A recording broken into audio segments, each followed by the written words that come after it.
Let's dive right into this explainer by asking what is arguably one of the absolute deepest mysteries of human existence. Where is the true root of our darkest impulses?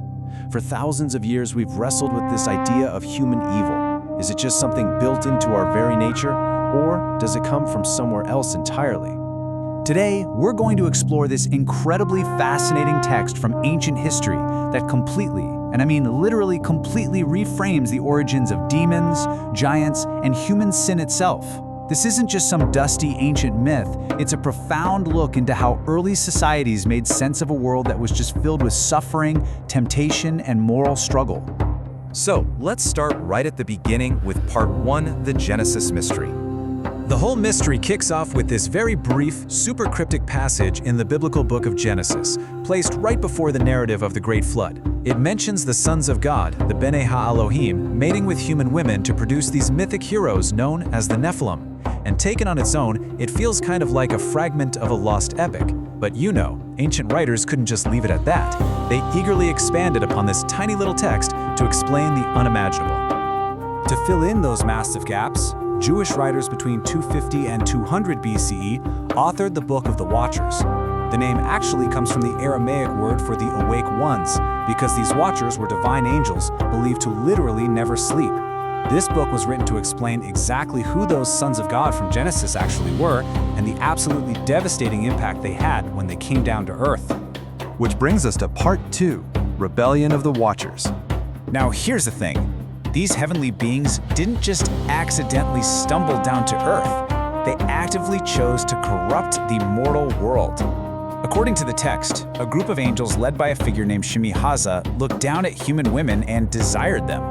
But Shemi-Hazza knew this was a massive transgression, and he was terrified he'd take the fall all by himself. So the Watchers actually swore a bound oath, like a dark cosmic pact, to carry out this massive, calculated rebellion against God together. And they really did a number on the earth. The ancient texts weave together 3 distinct ways these angels contaminated the world.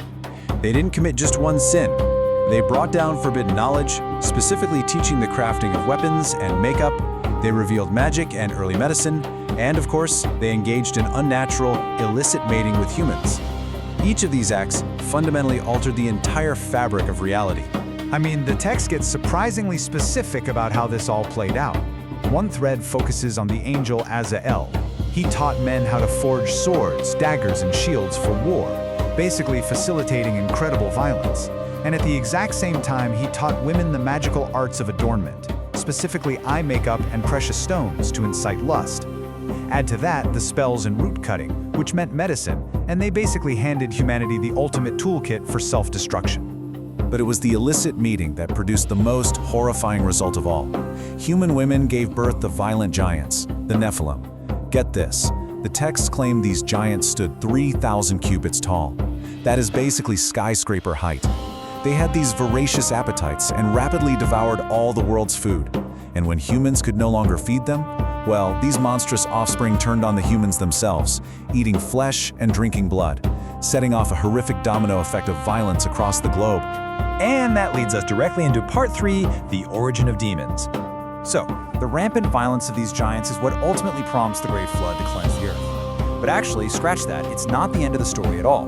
There's a massive theological plot twist here regarding where earthly evil comes from. Yes, the physical bodies of the giants were destroyed. However, because they were born from immortal angels in human flesh, their spirits couldn't be destroyed when their bodies died.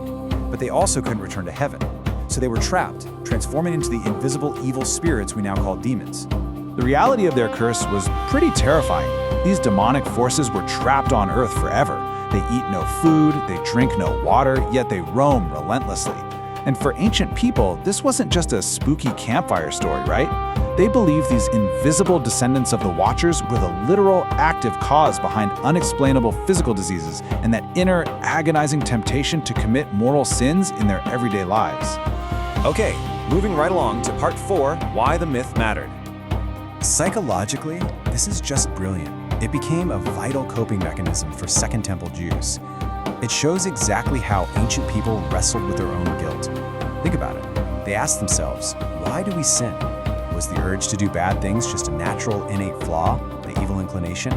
Or were they under external attack from ancient phantom giants, the evil spirits? The Watcher myth provided a really comforting answer. The evil wasn't necessarily them. It was an external infection. You can literally feel the desperation in this prayer from the Dead Sea Scrolls, known as the Songs of the Sage.